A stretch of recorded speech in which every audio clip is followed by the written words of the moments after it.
کیا حکومت ہینی گانگ اس کی مدد کرے گی؟ نہیں، بالکل نہیں، لیکن اس کے ساتھ ساتھ ہی وہاں ایسے لوگوں کو متعین کر دیا گیا ہے جو پیٹروگن کو ہر طرح کی سہولیات فراہم کریں گے، اور ان میں سے آپ سے یہ کہنے کی ضرورت نہیں کہ کافرستان کے نمائندے بھی شامل ہیں۔ اوہ! سر سلطان گہری سانس لے کر بولے۔ پھر انہوں نے پرخیال انداز میں کہا، یہ واقعی بہت سنسنی خیز اطلاع ہیں۔ وہاں سے تو وہ پاک ایشیا کے خلاف بھی کارروائی کر سکتے ہیں۔ آپ پچھلے دنوں سن رہے ہوں گے جناب کہ کافرستان بہتر طریقے سے میزائل سازی کر رہا ہے۔ یہ ایک لمبی سازش ہے اور ہمیں ہر لحاظ سے اس پر نگاہ رکھنی ہوگی۔ یہ ہماری بقا کے لیے بے حد ضروری ہے اور پاک ایشیا کی بقا کے لیے بھی۔ چنانچہ یہ اطلاع آپ کو دینے کے بعد میں ہینی گانگ کا سفر کروں گا، یہی میرے منصوبے میں شامل ہے، اور ہینی گانگ میں پہنچنے کے بعد میں یہ معلومات حاصل کروں گا کہ پیٹروگن نے اپنے لیے کیا کیا انتظامات کیے ہیں۔ میں چاہتا ہوں جناب عالی کے پاک ایشیا کے نمائندے ہینی گانگ پہنچیں تو ان میں سے ایک ایسا طریقہ اختیار کر لوں کہ انہیں وہاں کام کرنے میں آسانی ہو۔ میں سمجھتا ہوں یہ عظیم سہولت ہے جو تنظیم آزادی فلسطین ہمیں دے رہی ہے۔ اس میں ہمارا مشترکہ مفاد ہے جناب۔ ہم پیٹروگن کے ناپاک منصوبے کو کبھی پایا تکمیل تک نہیں پہنچنے دیں گے۔ آمین، سر سلطان نے کہا۔ تو اس کے لیے میں آپ سے کچھ خصوصی گفتگو کرنا چاہتا ہوں، مثلاً یہ کہ جب آپ کا یہ وفد ہینی گانگ پہنچے گا، میرا مطلب ہے ان سیکرٹ ایجنٹوں سے ہے جو ہینی گانگ میں پیٹروگن کے خلاف کام کریں گے، تو میرا ان سے کہاں رابطہ قائم ہو سکتا ہے؟ براہ کرم اس سلسلے میں چند اہم تفصیلات نوٹ کر لیجئے۔ ابھی اس کے لیے ہمیں تھوڑا سا وقفہ دینا پڑے گا، چونکہ ہینی گانگ پہنچنے کے بعد میں پیٹروگن کے راستے تلاش کروں گا، اور مجھے یقین ہے کہ میں اسے تلاش کرنے میں کامیاب ہو جاؤں گا۔ گو میں جانتا ہوں کہ ہینی گانگ میں بھی وہ خفیہ طریقے سے ہی اپنا کام کرے گا، لیکن بہرحال میرے پاس ایسے وسائل ہیں جن سے میں یہ معلوم کر سکتا ہوں کہ اس نے اپنی تجربہ گاہ کہاں قائم کی ہے۔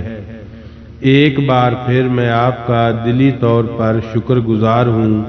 تو کیا یہ میں امید رکھوں جناب سر سلطان صاحب کہ آپ سیکرٹ سروس کے نمائندوں کو تیار کر کے وہاں بھیجیں گے؟ ہاں، لیکن اس کے لیے مجھے کتنا وقفہ درکار ہوگا؟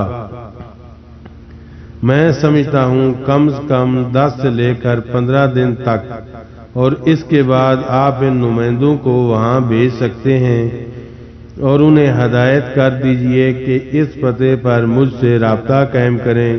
الحیات مبادی نے ایک تفصیلی پتہ نوٹ کرا دیا، اور سر سلطان نے اسے ذہن نشین کر لیا۔ کافی دیر تک الحیات مبادی سے یہ تمام گفتگو جاری رہی، اور اس کے بعد سر سلطان نے اسے خلوص دل کے ساتھ رخصت کیا تھا۔ نفرت کا شدید احساس عمران کے دل میں جاگزیں تھا۔ ایف ایم سائل اچھی خاصی عمر کا آدمی تھا، دولت مند تھا، لیکن اس نے جو حرکت کی تھی وہ بے حد مذموم تھی۔ جس لڑکی کو اس نے اغوا کرایا تھا وہ بہت کم عمر تھی، لیکن اس نے جس طرح لڑکی کے ساتھ قابل اعتراض تصویریں بنائی تھیں، ان سے صاف اندازہ ہو جاتا تھا کہ وہ لڑکی کو بلیک میل کرنا چاہتا ہے۔ بہرحال یہ باقاعدہ کیس تھا، اور اس جرم میں وہ ایف ایم سائل کو برباد کر سکتا تھا، لیکن دیکھنا یہ تھا کہ اس کے پس منظر میں کیا ہے۔ پھر وہ فتح محمد کی کوٹھی سے نکل آیا۔ جام پور میں قیام کا کوئی مسئلہ نہیں تھا۔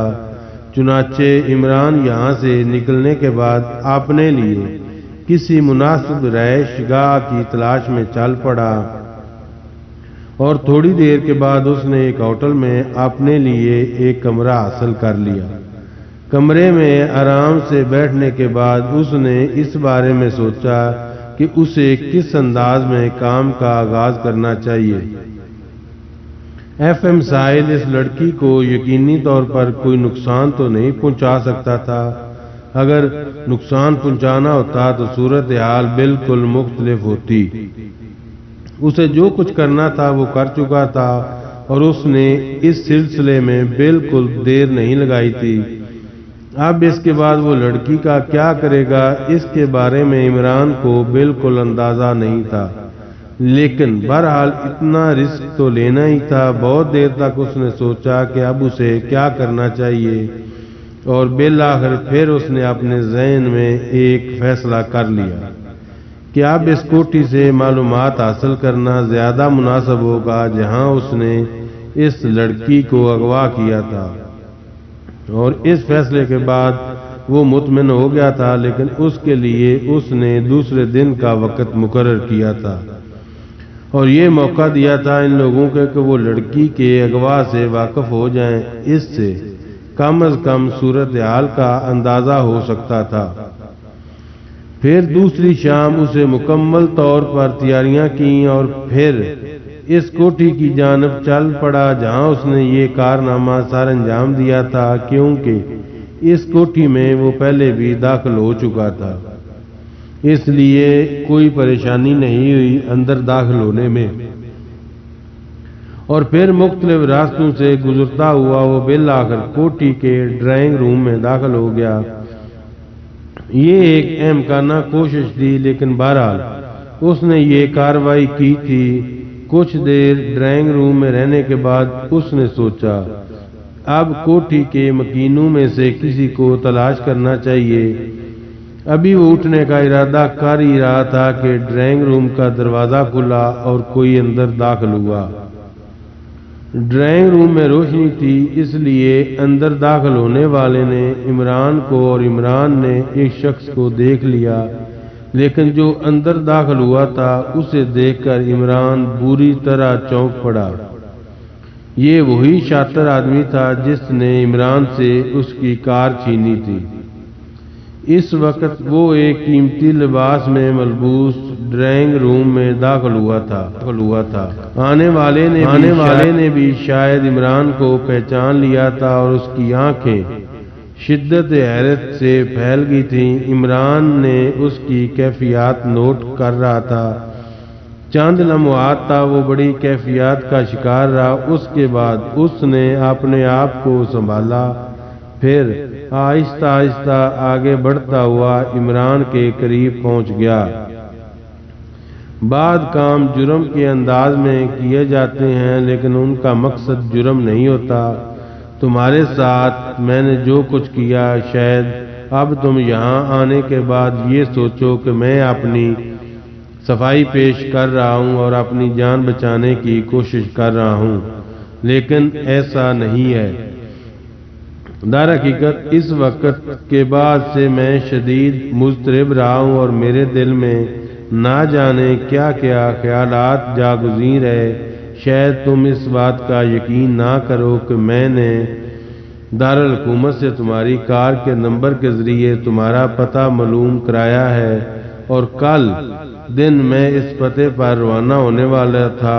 اب تم ضرور یہ سوچو گے کہ ساری باتیں ایک کہانی کی حیثیت رکھتی ہیں۔ آپ کو اگر کہانیاں سنانے کا شوق ہے جناب تو آپ ضرور کہانیاں سنائیے۔ ویسے کیا میں آپ کا تعارف حاصل کر سکتا ہوں؟ میرے بارے میں معلوم کیے بغیر ظاہر ہے تم اس کوٹھی تک نہیں پہنچے ہوگے۔ میں ہی جمال الدین ہوں، اس کوٹھی کا مالک۔ لوگ مجھے سیٹھ جمال الدین کہتے ہیں۔ میرا خاصا بڑا کاروبار ہے۔ ویری گڈ، اس کا تو مجھے بھی اندازہ ہے، عمران نے طنزیہ لہجے میں کہا۔ کیا مطلب؟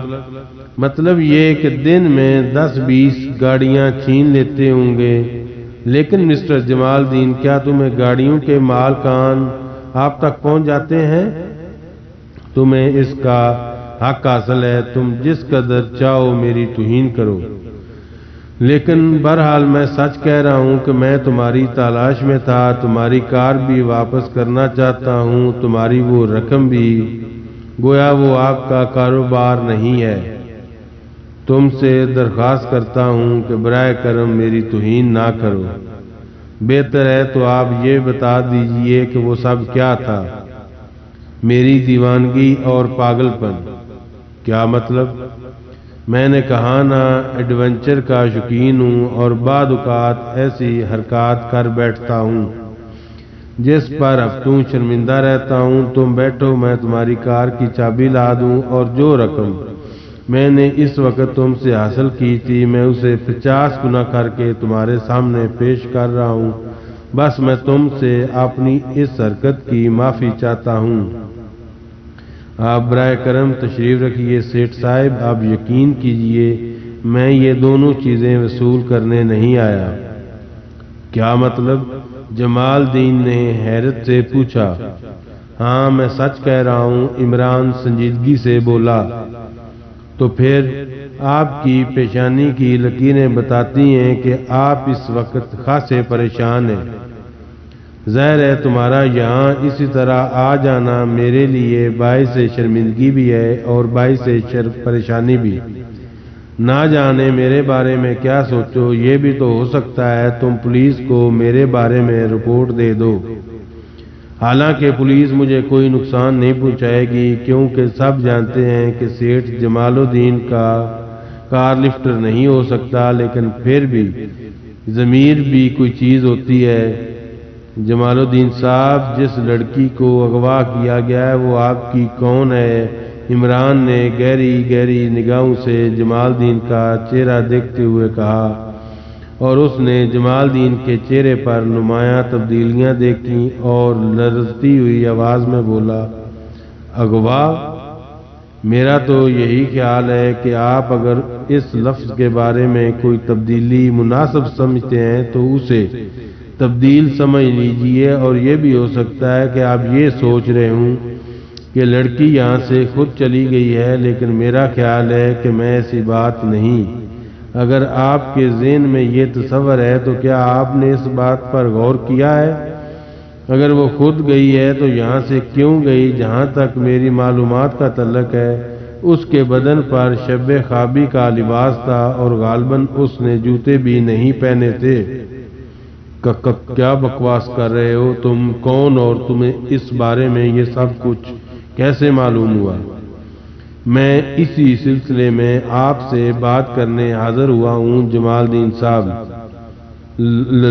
لیکن تم کون ہو؟ میں کوئی بھی ہوں، لیکن آپ کی طرح ایڈونچر پسند نہیں ہوں۔ بیٹھو، تمہیں خدا کا واسطہ بیٹھ جاؤ، تم نے میرے اعصاب پر شدید حملہ کیا ہے، بیٹھو پلیز۔ میں تو پہلے ہی تم سے شدید شرمندہ ہوں، لیکن اب جو کچھ تم کہہ رہے ہو اس نے مجھے ذہنی طور پر بالکل ختم کر دیا ہے۔ پہلے تم مجھے یہ بتاؤ کہ تمہیں یہ سب کیسے معلوم ہوا؟ اتفاقات کے بارے میں آپ کی کیا رائے ہے؟ عمران نے کہا، دیکھو مجھ سے اس قسم کے سوالات نہ کرو، میں صرف یہ جاننا چاہتا ہوں کہ تمہیں یہ سب کیسے معلوم ہوا، اور تم بس۔ سیٹھ جمال الدین صاحب کبھی بھی اتفاق ایسے ہی کھیل کھیلتے ہیں، جبکہ مجھے یہ نہیں معلوم تھا کہ آپ وہ ہو سکتے ہیں جس نے مجھے چوٹ دی تھی۔ میں تم سے شرمندہ ہوں نوجوان دوست، اچھی بات ہے میں تمہارے گھر میں داخل ہو گیا تو تم شرمندہ ہوگے، لیکن تم کیا سمجھتے ہو کہ تمہاری اس دن کی شرمندگی میری اس مشکل کا ازالہ کر سکتی ہے؟ وہ تو اتفاق کی بات ہے کہ مجھے ایک اور سائے مل گئے، کیا اعلیٰ شخصیت ایف ایم سائل۔ اگر آپ ان سے تعلقات ہیں یا آپ انہیں جانتے ہیں تو آپ کو اندازہ ہوگا کہ کس قدر نفیس انسان ہیں۔ ایک بار پھر جمال الدین کے چہرے پر تبدیلی رونما ہوئی تھی اور عمران نے ان تمام تبدیلیوں کو نوٹ کر رہا تھا۔ جمال الدین نے سرسراتی آواز میں بولا، ہوں تو تمہاری ملاقات ایف ایم ساحل سے ہوئی تھی؟ جی ہاں، اسی شریف آدمی نے مجھے اپنی کار میں لفٹ دی اور اس کے ساتھ ہی میں یہاں تک پہنچا۔ بس یوں سمجھ لیجئے کہ اس کے بعد سے اب تک جام پور کے گلی کوچوں میں تمہیں تلاش کرتا پھر رہا ہوں۔ تو پھر تمہیں میرے بارے میں کیسے معلوم ہوا؟ جمال الدین نے سوال کیا۔ ایف ایم ساحل، انہوں نے میری بہت مدد کی۔